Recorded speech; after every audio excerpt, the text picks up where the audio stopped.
Welcome to Beyond the Press Release, a production of Agoracom in which we take the time to speak with small cap executives right after they put out big news, and he's put it out today. With us is Scott Burton. He's CEO at FansUnite Entertainment, trades on the CSE under FANS, beautiful stock symbol, and for our friends in the US under FUNFF. Look, for those of you new to the story, we're calling FANS the small cap iGaming super company. Look, why? The global online gambling market could potentially hit $1 trillion by the end of this decade. There's a couple of reasons for that. Just sheer numbers and the number of people growing online. And you also got a number of countries and jurisdictions who are looking to legalize gambling to collect taxes, so it's not becoming as taboo. And you've got this explosion in gambling options from companies like Fans and Ascot, that side that are providing new fun games people can relate to. It's not just the same old poker, blackjack, and all that kind of stuff. What we really love about Fans, though, is for the first time to give small cap investors a chance to participate in that growth, because up to now it's been dominated by all the big names, Wynn, Caesar. You hear these all the time, but that all changes with FansUnite, and they've got a B2B side. That means business to business. They got a B2C side. They got all covered, and they had a record month in October, and today they announced FansUnite Entertainment receives Malta gaming service license and critical gaming supply license. Scott, congratulations. Welcome to the show. Thanks, George. Nice to be back. Hey, man, before we get into any details, how big are these for the company and what do they mean for the future of the company? Can you understate that? Yeah, it's a huge milestone for us, and it's one we talked about. We have talked about a few times. Licensing is very important to us, the future of the business, and it's the way forward. I think in the online gambling space, regulation is not going away. So it's big for us because it gives us two licenses in a top tier jurisdiction. Malta is one of the oldest gaming jurisdictions in Europe. It also gives us a good entry point into Europe. So we've held other licenses in the past, and we will continue, but this is really sets up our base for European expansion. So we've got a dedicated team there already that does operations, trading, risk management, and now we can really launch into business development. So when you talk about the B2B side, we've been licensing software for a while now. We've stayed out of certain jurisdictions. We announced a little while ago a partnership in the US. This is really gets us to launch the business development side of our European business. It couldn't come soon enough. We've been waiting for a while. We did our merge, Ascot and FansUnite, in August. So we had to go back and redo some of the corporate due diligence with a change of control, change of management. So that just took a little longer than expected. So now we have it. Now we can kick off the business development. And it gives us two sides of the business there. So just to explain the difference on the two licenses we have. Yep. We have two wholly owned subsidiary companies in Malta. So FansUnite owns two companies there. One is called Ascot Games and one is called EGG Limited. The EGG Limited company has received a B2C license. So the direct to consumer. That allows us to operate our own brands if we choose. So we can run brands from Malta focused on European countries, but also Malta opens up probably about 150 countries we can target from that license. So I didn't realize that you go that far above and beyond with it. Yeah. So it's a multi-jurisdictional license. So and it's one of the tier one ones. So if you look at Malta, Isle of Man, Gibraltar, there's a number of them that have this multi-jurisdictional license approach. And you'll see big companies, like the Flutter Group, which is Paddy Power, Betfair, Stars, is based in a multi-jurisdictional, has a few, so they'll have Malta. And it does allow you to focus or target countries that don't currently have any sort of gaming regime. There's a lot of things you have to do to meet the requirements of Malta, which is to have a physical presence, local directors, anti-money laundering officer based there, physical servers. So the bet is actually struck in Malta, so in their jurisdiction. So we make sure that we maintain all the infrastructure required, and then we're free to go after quite a lot of countries. So yeah, and these are not easy licenses, right? This is not George can apply, and chances are get a license. And so, what's the big deal? You mentioned some big names earlier. You've got to pass some really stringent due diligence on their end in order to get these two licenses, right? Yeah, absolutely. So it goes, into your entire shareholder base. It goes into your business plan. It goes into your ability to finance your business and be a going concern for an extended period of time. So you have to do all that first, and then on the business to business side, it's even more. So the fact that Ascot Entertainment Malta now has our critical software supply license. So that one's even more tough to get because then you go in through the technical audit situation. So they'll do a full run through of your entire technical platform, which covers everything from security, risk management, verification of players. How do you maintain player protected fund balances to make sure that the players' funds are always protected? Disaster recovery. So it's everything. And it sets us up well. So we've done it in the past with Isle of Man. We've now done it with Malta. It sets us up well for any emerging market that's regulated or going to be, because a lot of the newer markets. So we talked about Canada last time. So with Canada looking to open up to potentially outside operators, starting with Ontario, they will look to jurisdictions like a Malta or a UK Right. for guidance. And so coming from one of those jurisdictions typically helps you in entering a newer market. So we've been able to demonstrate in a number of times that our platform meets those standards. And so I think in terms of what it means to, say, an investor who's looking at the technology side of gambling, so where do they invest? You can look at the brands and the people doing that, but also if you really want to figure out the technology, you can look to, as you say, sort of a small cap group like us that's flown under the radar, but has come through these major jurisdictions and passed on a technical side. So I think it gives some comfort and takes away some of the risk of an investor looking for a gaming opportunity that can operate in a highly regulated space and does not have that regulatory risk that we know we can go into any market and get past the technical audits and get licensed. And this may go off the beaten path just a little bit, only because you mentioned Canada and Ontario. How many Canadian iGaming companies are there out there that also have a Malta license? Um, And I'm looking for precise numbers. Sorry, but is it a small group? I'm presuming it's not a big group. yeah, it's like I would guess really technically say none, since Canada is a government monopoly on gaming. So there would be companies with Malta licenses that are probably taking Canadian bets right now.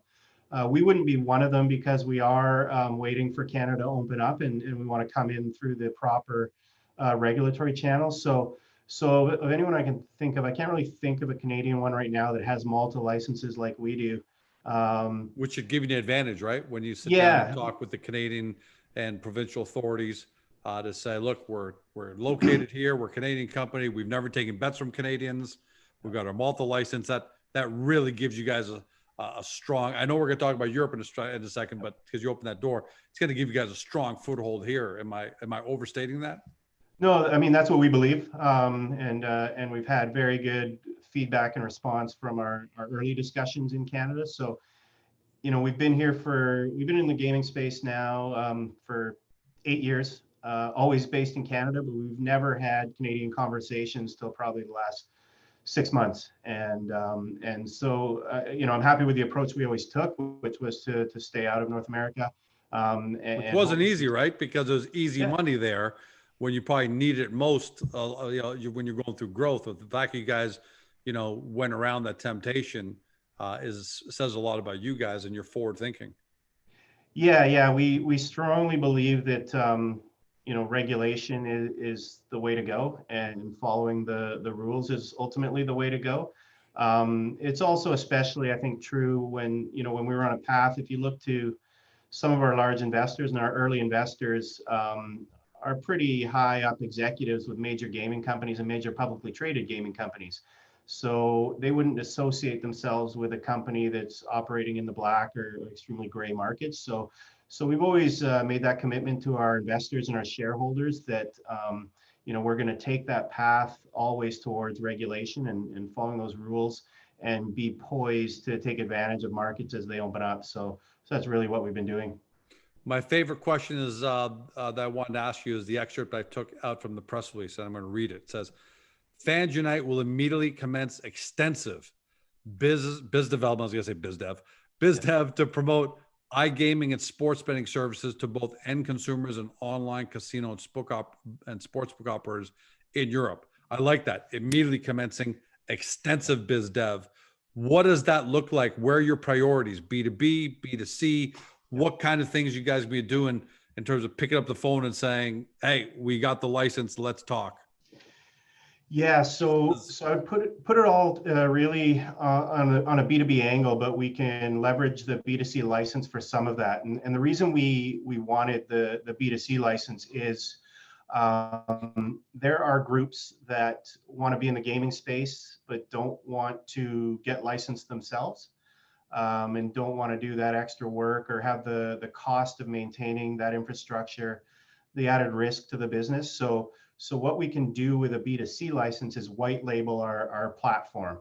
Right. And in that scenario, we can manage everything for them and then sub-license a gaming license.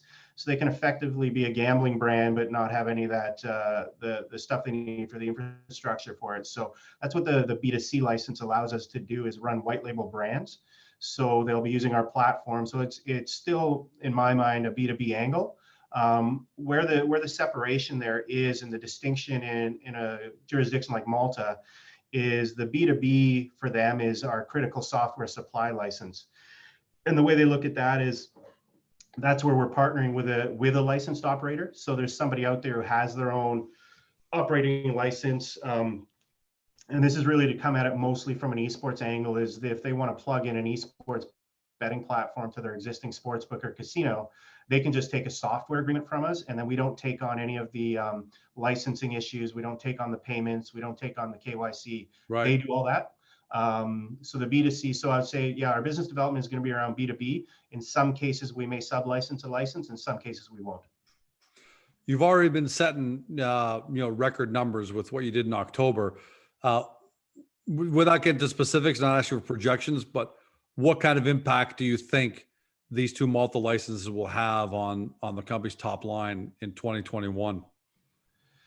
Yeah, I mean, it was key. So we've been pretty quiet on doing the business development until we got these in place. So all of the growth we were expecting, or almost all of it on the B2B side, was contingent on having these two licenses. So everything we really built in, we did off of the back of being licensed out of Malta. We have the ability to do deals through a partnership in Curacao. We're working on a UK license now, but Malta was key for next year's revenue on the B2B. UK license. Okay, I'm glad you brought that up, because a lot of people would think Malta gives access to Europe, so it covers Europe. UK is, technically Europe, I guess, or who knows where they are right now. Yeah. But a UK license is the only way you get access to that massive UK market. How's that looking? And how do these two Malta licenses help you get the UK license? Does it add further credibility and validation, or is it inconsequential to the UK? Yeah, no, it definitely helps. It helps, one, that we've just gone through the process of putting key officials in place, having all of our server infrastructure, everything done, because all that's leverage for the UK. So the UK doesn't necessarily have the requirement of physically being in the UK, but you do have to get a UK license and show that you can meet the requirements. So it will be the same Malta entities that have the Malta licenses that will be applying for the UK licenses. So we use all the same key officials, we use all the same directors. So it's a big benefit there. Right. And then, yeah, anytime you can show you've done a license from a jurisdiction that used to be on the UK whitelist helps us a lot. So it'll speed up our process now to get the licensing done. Our aim is end of Q1, hopefully have the UK license, and then that gives us access to the UK market. So Scott, safe to say that you guys are ending the year on a really strong note and going into 2021 stronger than ever. Should shareholders have a real foundation for optimism, a real foundation for excitement to see what you guys can do in 2021?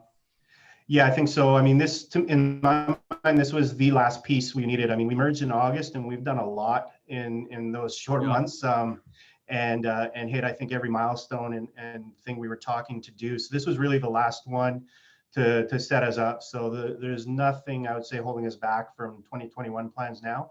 And and the pipeline of business coming at us and everything we have has us very excited and optimistic about 2021.